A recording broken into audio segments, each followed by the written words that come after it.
여러분들은 거울을 보기 좋아하십니까? 저는 씻고 나서 거울을 보고, 또 외출할 때도 거울을 보고, 또 화장실에서 나올 때도 거울을 보고, 조금 전에도 이제 설교를 하기 전에도 넥타이가 제대로 이렇게 되었는지 이렇게 거울을 보았습니다. 사실 남녀노소 누구나 할 것 없이 거울을 자주 봅니다. 오늘 본문 속에 나오는 바울도 거울 이야기를 하고 있습니다. 6절에 보면 우리의 본보기가 되어라고 나와 있는데, 개역 한글 성경에서는 우리의 거울이 되어라고 번역이 되어 있습니다. 바울은 지금 우리에게 또 다른 거울 이야기를 해주고 있는 겁니다. 그 거울이 뭘까요? 바로 성경입니다. 바울은 지금 모세오경이라는 성경을 들여다보고 있습니다. 특별히 이스라엘 백성이 광야에서 살았던 그 생활을 말하고 있는 겁니다. 그래서 고린도 교회에 편지를 쓰면서 광야의 이스라엘을 거울 삼아라 라고 권면하고 있는 겁니다. 이스라엘 백성은 애굽을 탈출할 때 이제 앞에는 행복한 생활만 있는 줄 알았습니다. 그런데 여러분, 실제로는 어땠습니까? 매일매일이 죽느냐 사느냐 위기의 연속이었습니다. 가장 큰 위기가 무엇이었습니까? 바로 물이 없었다는 것입니다. 여러분, 광야에는 이스라엘 백성들이 마실 물이 전혀 없었습니다. 그런데 놀랍게도 그들이 가는 곳에는 물이 있었습니다. 어떻게 가능했을까요? 바로 모세가 지팡이로 바위를 치면 그 바위에서 물이 터져 나왔기 때문입니다. 그 광야의 바위가 어떤 바위인지 아십니까? 우리나라의 산에 있는 바위들을 보면 어느 정도 촉촉하게 물기를 머금은 바위가 있습니다. 그런데 그곳의 바위는 그야말로 푸석푸석하고 바짝 마른 바위였습니다. 겉으로 보면 절대로 물이 나올 수 없는 바위였죠. 그런데 모세가 하나님의 말씀에 순종해서 지팡이로 치면 그 순간 반석이 갈라지면서 생수가 솟아난 것입니다. 이스라엘 백성은 이런 일을 이해하기 어려웠을 것입니다. 어떻게 마른 돌에서 물이 나오는가? 어떻게 사람이 살 수 없는 광야에서 이렇게 공급이 이루어지는지, 이 문제를 두고 사도 바울은 오랫동안 묵상을 했습니다. 그리고 결국 깨달은 거예요. 하나님의 백성은 엄청난 능력과 축복을 이미 받은 백성이구나. 그래서 바울은 선언합니다. 모세가 쳤던 그 반석이 바로 예수 그리스도를 상징한다. 사랑하는 성도 여러분, 오늘 우리도 마찬가지 아닙니까? 우리는 미래를 알지 못한 채 정신없이 하루하루를 살아가고 있습니다. 앞이 깜깜해 보일 때도 있고 광야 같은 그런 상황을 만날 때도 있습니다. 그런데 기억하십시오. 우리 발 밑에는 물이 따라오고 우리 머리 위에는 양식이 따라오고 있습니다. 즉, 주님께서 이미 우리의 삶을 책임지고 계신다는 것입니다. 그러니 우리는 오직 하나님의 말씀을 붙들고 살아가야 합니다. 위기가 닥쳤을 때 내 재주를 믿고 내 머리를 믿는 것은 참으로 어리석은 일이죠. 여러분, 광야에서 내 지혜가 무슨 소용이 있겠습니까? 오직 반석이신 예수님을 붙들 때 우리 삶에서 생수가 터져 나오는 줄로 믿습니다. 성도 여러분, 우리에게는 사실 더 많은 거울들이 있습니다. 우리는 구약 성경 전체를 가지고 있고 거기에 신약 성경까지 더 가지고 있습니다. 그런데 중요한 것이 무엇인지 아십니까? 거울을 많이 가지고 있는 것과 거울을 자주 보는 것은 전혀 다르다라는 것이죠. 아주 비싼 거울을 집에 여러 개 갖다 놓아도 보지 않으면 아무 소용이 없지 않습니까? 마찬가지로 성경책을 여러 권 가지고 있어도 읽고 묵상하지 않으면 우리의 삶을 비춰주지 못합니다. 그렇다면 질문이 생깁니다. 우리가 왜 성경이라는 거울을 봐야 할까요? 오늘 세 가지 이유를 살펴보고자 합니다. 첫 번째 이유는 하나님을 기쁘시게 하기 위해서입니다. 오늘 본문 5절 말씀을 보니까 이렇게 기록되어 있습니다. 그러나 그들의 다수를 하나님이 기뻐하지 아니하셨으므로 그들이 광야에서 멸망을 받았느니라. 여기서 다수라는 것은 이스라엘 백성들 가운데 어른들이 대부분이었다라는 거죠. 우리가 생각하기에는요, 아니 애굽을 떠났잖아, 홍해도 건넜잖아, 광야까지 모세를 따라왔으면 그 정도 충분한 것 아닌가라고 생각하기 쉽습니다. 그런데 하나님의 기준은 달랐습니다. 거의 모든 이스라엘 백성이 믿음에서 실패했다라고 성경은 말씀하고 있습니다. 그렇다고 하나님께서 너희가 불평했으니 나는 너희를 기뻐하지 않는다, 이렇게 단순하게 말씀하신 것이 아닙니다. 여러분, 사실 사람이 열악한 환경에 놓이면 불평도 할 수 있고 불안해할 수도 있지 않습니까? 물도 없고 먹을 것도 없고 언제 죽을지 모르는 그 위험한 상황 속에서 큰일 났다 하고 불안해하는 것은 인간적으로 당연한 반응일 수 있습니다. 오늘날도 마찬가지 아닙니까? 요즘 세상이 사는 우리도 사소한 것에, 별것 아닌 것에 불평을 합니다. 층간소음 때문에 불평을 하고 운전하다가 누가 끼어들면 또 불평을 합니다. 왜 나한테 이러냐 하고 짜증이 올라옵니다. 여러분, 하나님은 우리가 환경 때문에 잠시 불안해하는 걸 몰라서 꾸중하신 게 아닙니다. 문제는 그때마다 믿음을 잃어버렸다는 것이 문제라는 거죠. 환경이 조금만 흔들려도 하나님의 약속을 붙들지 못하고 곧바로 원망으로 돌아서 버린 것이 바로 문제입니다. 그런데 하나님께서 진짜 중요하게 보신 것이 무엇인지 아십니까? 바로 이스라엘 백성이 하나님과 하나님의 말씀을 신뢰했느냐 하는 것입니다. 하나님은 겉으로 드러나는 외적인 그런 형식을 보시는 분이 아니세요. 그분은 우리의 마음속에서 일어나는 기쁨의 순종을 보십니다. 그런데 안타깝게도 다수의 이스라엘 백성들은 하나님 앞에서 불합격이었습니다. 광야에서 이스라엘 사람들은 하나님을 전혀 기쁘시게 하지 못했습니다. 뿐만 아니라 오히려 하나님의 진노를 살 만한 일만 골라서 했습니다. 세상적인 눈으로 보면 그들은 땅도 없고요, 군대도 없고요, 정부도 없고 언제 죽을지 모르는 난민 신세였습니다. 세상적으로 보면 아무 힘도 없어요. 그런데 영적으로 보면 어떻습니까? 그들은 홍해를 건넌 백성들이고 하나님께서 선택하신 위대한 백성이었습니다. 하늘에서 만나가 내리고 반석에서 물이 터져 나오는 기적을 경험한 사람들이죠. 그럼에도 불구하고 그 사실을 깨닫지 못했습니다.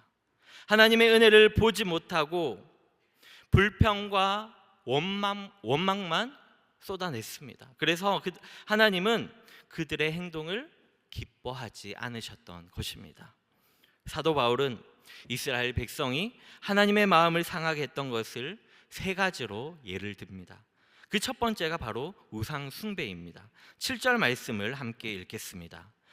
그들 가운데 어떤 사람들과 같이 너희는 우상 숭배하는 자가 되지 말라. 기록된 바 백성이 앉아서 먹고 마시며 일어나서 뛰논다 함과 같으니라.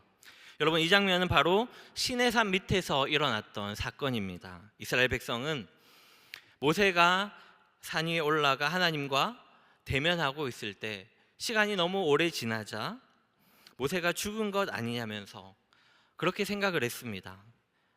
그 후에 이스라엘 백성들은 어떻게 했습니까? 금송아지를 만들고 그 앞에 절하면서 먹고 마시며 춤을 추고 신나게 뛰어놀았습니다. 이게 무엇입니까? 하나님을 배반하는 사건이었죠. 그때 하나님은 진노하셨습니다. 이스라엘 백성을 전부 멸절하시겠다고 선언하실 만큼 하나님의 마음은요 깊이 상하셨습니다. 여러분, 이 사건이 우리에게 무엇을 가르치고 있습니까? 우상 숭배는 하나님 앞에서 가장 큰 배신이라는 것입니다. 두 번째는 바로 음행입니다. 우리 8절 말씀도 함께 읽겠습니다. 그들 중에 어떤 사람들이 음행하다가 하루에 2만 3천 명이 죽었나니 우리는 그들과 같이 음행하지 말자.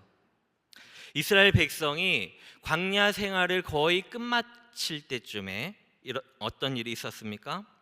그들은요 모압 여인들의 유혹에 넘어갔습니다. 육체적 유혹을 이기지 못하고 그들과 함께 음행을 행했을 뿐만 아니라 우상 제물까지 먹으면서 결국 우상 숭배에까지 빠져들었습니다. 그 결과 어떻게 되었죠? 오늘 말씀을 보니까 무려 2만 3천 명이나 되는 사람이 온역, 즉 전염병에 걸려서 죽었습니다. 여러분, 그 장면을 한번 상상해 보십시오.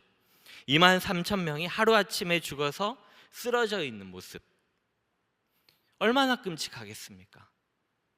우리도 코로나 초반에 수많은 사람들이 급격하게 사망하고 시신을 둘 곳조차 부족했던 뉴스를 보면서 그때 얼마나 충격을 받았습니까? 그런데 그 규모가 훨씬 더 컸던 사건이 이 광야에서 일어났던 것입니다. 사랑하는 성도 여러분, 하나님은 하나님의 백성이 음행에 빠지는 것을 너무나 싫어하십니다. 왜냐하면 음행은 단순한 육체적 죄가 아니라 결국 하나님을 떠나는 길이기 때문입니다. 바울 당시 고린도 교회는 어떤 곳이었습니까? 여전히 많은 음행과 우상 숭배가 행해지고 있던 도시였죠. 그래서 바울은 강하게 경고하는 것입니다. 이스라엘 백성이 그 죄 때문에 멸망한 것을 기억하라. 너희도 똑같이 넘어가면 안 된다라고 경고하는 것이죠. 성도 여러분, 오늘날 우리 시대도 마찬가지입니다. 세상은 끊임없이 우리에게 육체적 유혹과 쾌락의 유혹을 던집니다. 그러나 하나님은 우리에게 말씀하십니다. 너희는 내 백성이다. 음행에 빠지지 말아라. 내게 거룩하게 돌아오라라고 말씀하십니다.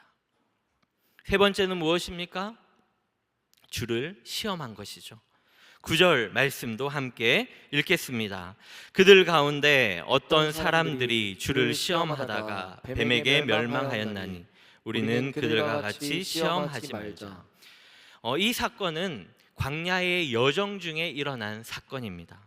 이스라엘 백성이 하나님을 원망하다가 불뱀의 공격을 받아서 수많은 사람들이 물려 죽은 사건이죠.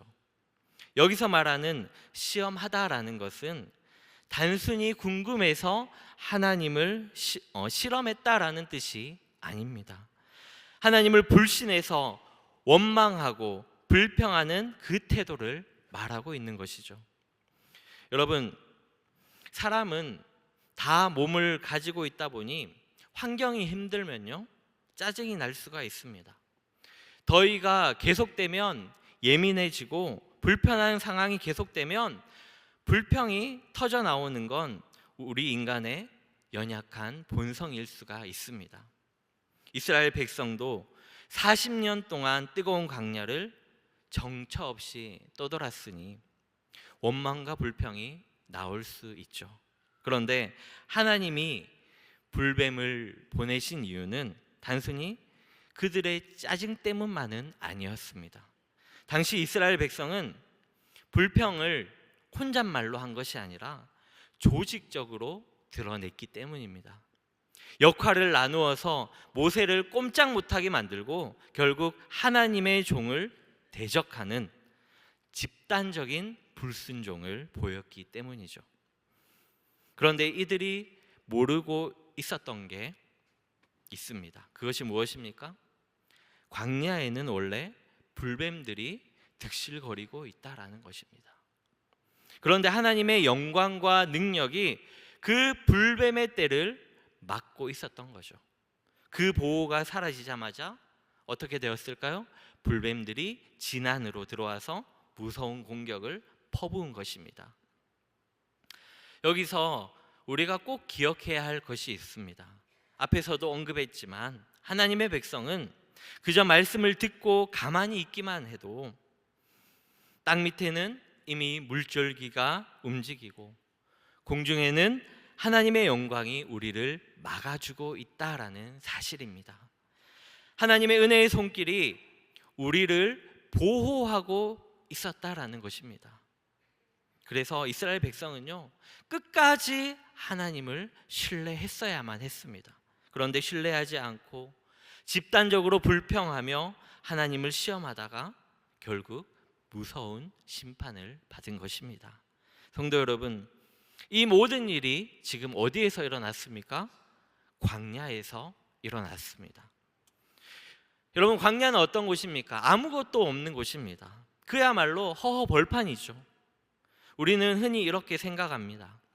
내가 죄를 짓는 것은 환경이 나빠서 그렇다라고 생각을 합니다. 술집이 있으니까, 모텔이 있으니까, 퇴폐 시설이 있으니까 죄를 짓는 거다.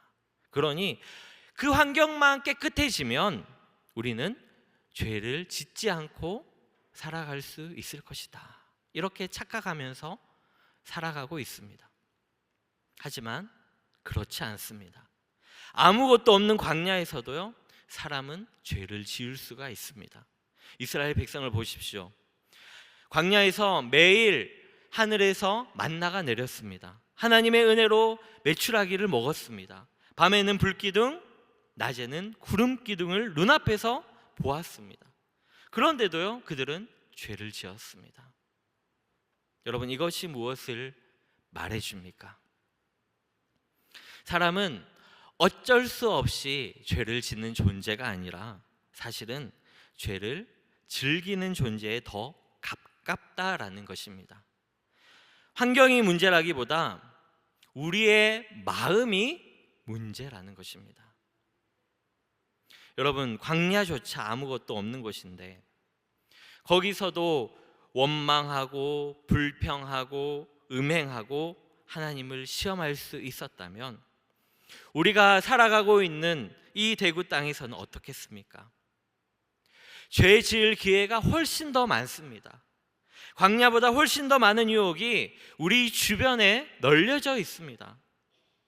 이것이 우리의 현실입니다. 우리는 매일 죄를 지을 수 있는 환경 속에서 살아가고 있습니다. 그러므로 우리가 해야 할 일은 무엇일까요? 거울을 보는 것, 곧 말씀이라는 거울을 날마다 비춰보는 것입니다. 바울이 계속해서 7절, 8절, 9절, 10절에서 그들이라고 말하고 있습니다. 그들이 누굴까요? 멀리 떨어진 낯선 사람들이 아닙니다. 바울과 같은 혈통, 같은 민족이었던 이스라엘 사람들이었습니다. 하나님의 기적을 직접 보고 만나를 먹고 불기둥과 구름기둥을 체험했던 바로 그 사람들이에요.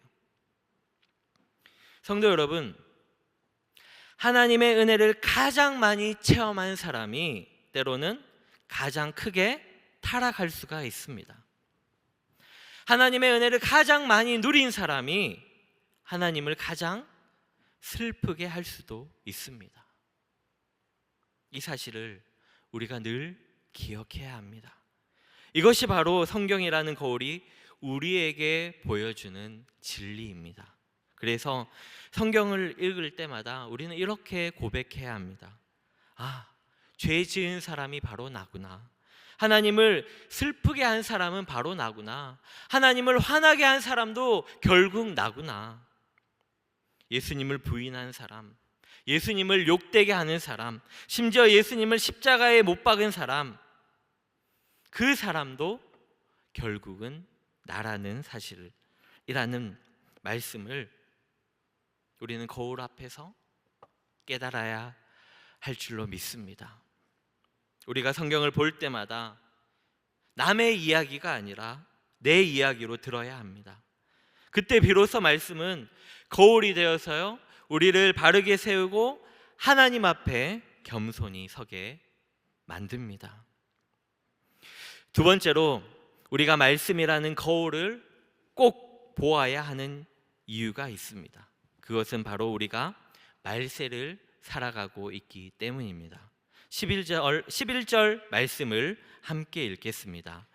그들에게 일어난 이런 일은 본보기가 되고 또한 말세를 만난 우리를 깨우치기 위하여 기록되었느니라. 지금은 마지막 때입니다. 바울은 그가 살던 시대를 이미 말세라고 불렀습니다. 그렇다면 바울이 말하는 말세는 어떤 시대일까요?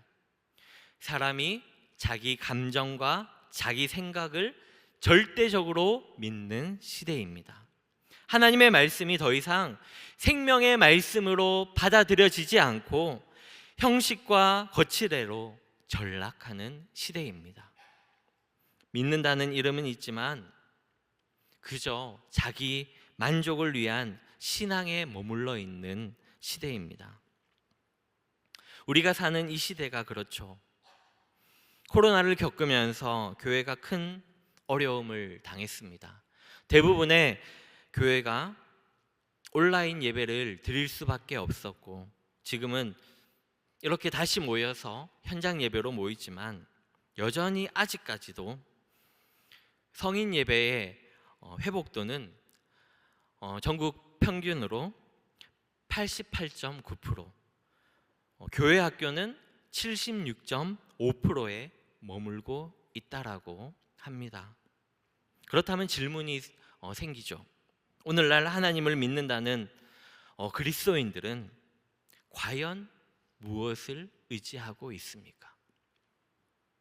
어디에서 위로와 평안과 안전을 찾고 있습니까?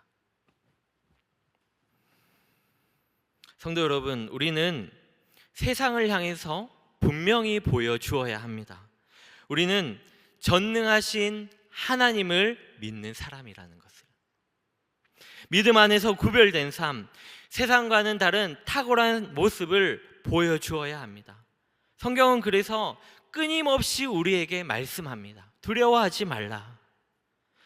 왜 두려워하지 말라라고 하십니까? 그 이유는 분명합니다. 어떤 상황 속에서도, 어떤 위기 속에서도 주님께서 우리를 지키시겠다고 약속하셨기 때문입니다. 그러므로 성도는 오직 말씀 속에서 하나님의 보호하심을 확신하며 살아야 합니다. 우리 신앙의 선배들을 생각해 보십시오. 그들은 극한 환난과 고난 속에서도 이렇게 고백했습니다.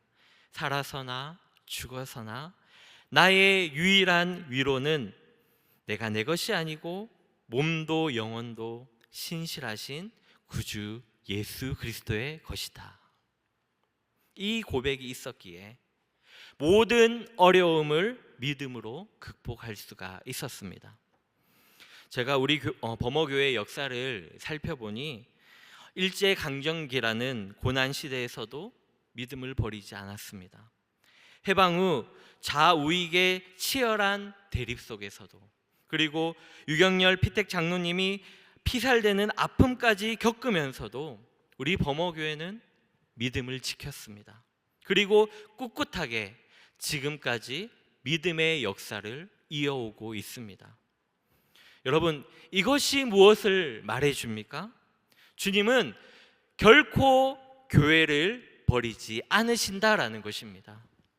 그러므로 우리는 두려움 속에 살아가는 세상 사람들과는요, 달라야 합니다. 경제적인 어려움이 있어도, 사회적인 혼란이 있어도, 또 개인적인 아픔이 있어도 우리는요, 두려움이 아닌 믿음으로 살아야 될 줄로 믿습니다. 왜냐하면 우리는 주님의 것이기 때문입니다. 성도 여러분, 우리 범어교회가 견고한 믿음을 가진 교회가 되기를 소망합니다. 성도 한 분 한 분이 믿음 위에 바로 서서 함께 견고한 교회를 세워가기를 원합니다. 물론 우리도 사람이기 때문에 때로는 불평이 생길 수가 있습니다. 자기 감정이 올라오고요, 자기 생각을 주장하고 싶을 때도 있습니다. 그런데 그때 하나님의 말씀으로 자신을 설득하고 주저앉힐 때 우리는 비로소 주님이 기뻐하시는 양, 하나님 나라의 어린아이로 살아갈 수가 있는 것입니다. 반대로 만약 우리가 불평을 조직적으로 키워낸다면 어떻게 될까요? 그 순간 하나님의 영광이 떠납니다. 그리고 하나님의 백성이 가진 그 특권마저도 박탈당하게 됩니다. 성도 여러분, 마지막이라는 말이 무슨 뜻입니까? 그것은 더 이상 기회를 잡기 힘들다라는 것이죠. 무언가 잘못되었을 때 고칠 만한 여유가 없다라는 것입니다. 물론 지금 죄를 짓는다고 해서 회개할 기회가 전혀 없다라는 말은 아닙니다. 그러나 중요한 건 그만큼 시간이 급하다라는 거죠. 인생의 마지막에 가서 여러분 실수만 하고 있을 수는 없지 않습니까?